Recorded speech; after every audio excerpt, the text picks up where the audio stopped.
प्रत्येक भिन्नक्षम सरकार अनेक योजना थिबा बेले जड़े शय्याशायी महिला भत्ता पाइबारु वंचित होइथिबा अभियोग सामनाକୁ आसिछि। महिला जनक दीर्घ 7 वर्ष है बिछणार पड़ रही सुधा मेडिकल बोर्ड तांको 30% भिन्नक्षमता प्रमाणपत्र देछि, जहाफल सरकारी भत्ता पाइबा आवश्यक 40% मानदंड पूरण हेउना कि भत्ता टिकक पाई पारु नाहंती एही असहाय महिला। देखंतु एही रिपोर्ट। बिछଣା ही एबे जीवनर एकमात्र भरोसा। दैनंदिन कार्य परिवार सदस्यों उपरे सदासर्वदा निर्भरशील। चलवा तो दूर कथा निज काम निजे करबा मध्य संभव हेउना। तथापि सरकारी भत्ता पाइबारे बाधक साजिछि भिन्न क्षमतार प्रतिशत। ए हेउछंती पिपिली गोविंदपुर पंचायत भालियाबिल ग्रामर पद्मावती परिडा। बयस मात्र 50 वर्ष। दीर्घ 7 वर्ष धरी संपूर्ण शय्याशायी होई पड़िछंती महिला जनक। चिकित्सा पाई अनेक अर्थ खर्च होइथिले मध्य स्वास्थ्य रे कोनोसी परिवर्तन एपर्यंत आसी पारि नहीं। स्वामी ब्रज परिडा जड़े दिन मजुरिया। परिवार कहले पुओ झियो और बुढ़ी बापा को मिसाई 5 जन।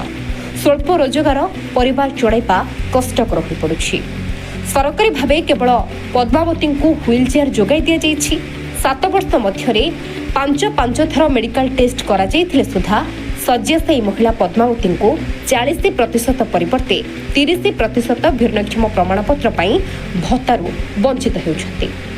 परिवार अभियोग मेडिकल बोर्ड पक्षरु 30% भिन्नक्षमता दर्शाଯାଇଛି। एपरिकी पुनः मूल्यांकन पाई दाबी करा जाइथिले मध्य प्रतिशत रे कोनोसी परिवर्तन होई नाही।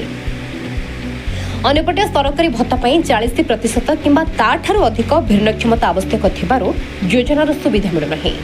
एभली स्थिति प्रश्न उठुछि, जड़े शय्याशायी व्यक्ति जदि सरकारी सहायता पाइबारु वंचित होती तेबे कल्याणकारी योजनार प्रकृत उद्देश्य केते दूर सफल होछि।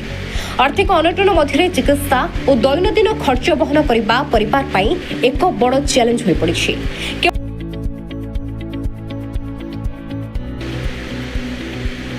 केवल एतिक नुहे, साधारण खाउटी कार्ड रु मध्य वंचित अछि एही परिवार।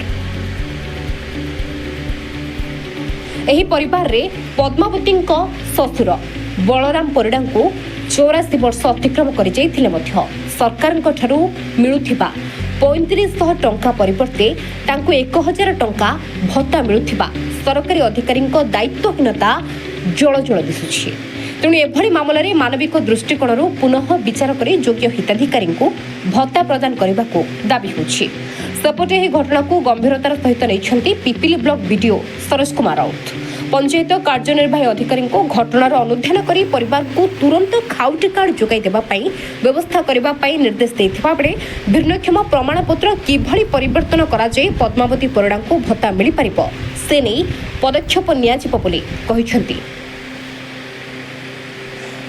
शय्याशायी होई मध्य भत्तारू वंचित होउथिबा एभली घटना सरकारी व्यवस्था उपरे अनेक प्रश्न छिड़ा करिछि। एबे देखबाकू बाकी रहिला प्रशासन एही घटना को केते गुरुत्वर सह नेउछि ओ पद्मावती को केबे मिलुछि सरकारी सुविधा। ब्यूरो रिपोर्ट, दी रूरल न्यूज।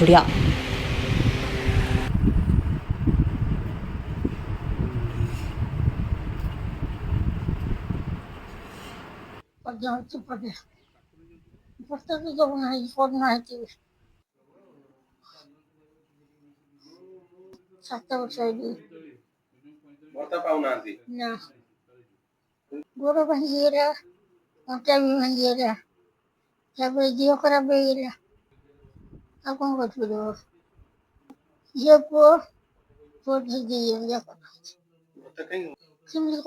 केत पूरी जाई निमापड़ा जाई जाई पिपिली जाई आखर हो पड़ी जानी मोर के भत्ता कौन से करूना समस्त आमको जाऊना ମୋ ନାଁ ସତ୍ୟଜିତ ପରିଡ଼ା, ମାମା ନାଁ ପଦ୍ମାବତୀ ପରିଡ଼ା।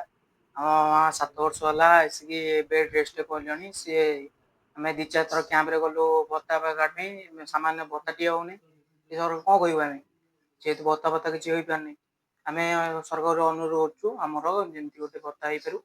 ଜେଜେଙ୍କ ଦେହ ବି 83-84 ବର୍ଷ ହେଲେ ଜେଜେଙ୍କର ବି ଭତ୍ତା ମିଳୁଛି 1000 ଟଙ୍କା ଲେଖା। 83 ବର୍ଷରେ ଗୋଟେ ବୃଦ୍ଧ ଲୋକ 1000 ଟଙ୍କା ଲେଖା ଭତ୍ତା ମିଳିବ? ସମସ୍ତଙ୍କୁ ଯେହେତୁ ମିଳୁଛି 3000 ଟଙ୍କା ଲେଖା ଭତ୍ତା, ମୋ ମାଆଙ୍କର ବି ହେଇପାରୁନି। ସାମାନ୍ୟ ମୋ ମା ବାବା ଅଛନ୍ତି ଗୋଟେ ଦିନ ମଜୁରିଆ ହିସାବରେ, ଚାଉଳ କିଣାଠୁ ଷ୍ଟାର୍ଟ କରି ଟୋଟାଲ ମେଡିସିନ ଖର୍ଚ୍ଚ ସବୁ ପ୍ରକାର ଖର୍ଚ୍ଚ ହଉଛି।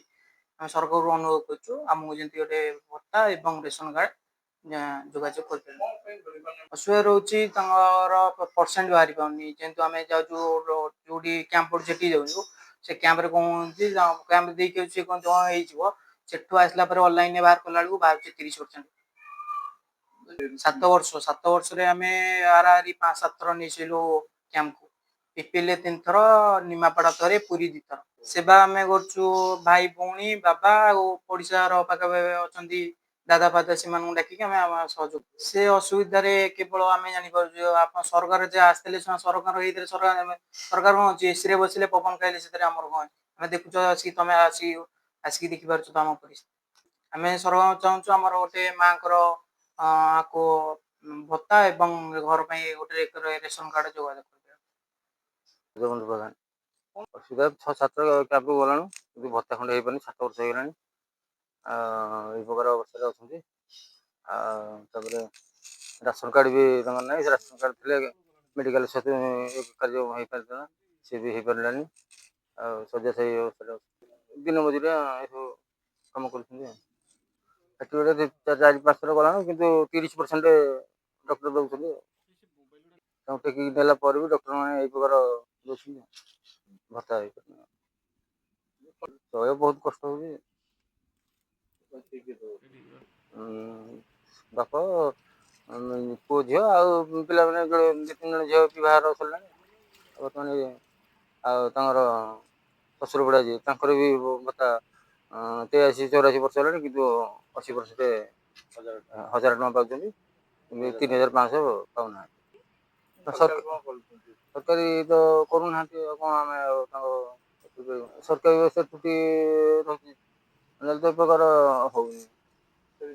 ନା ରାସନ କାର୍ଡ ବି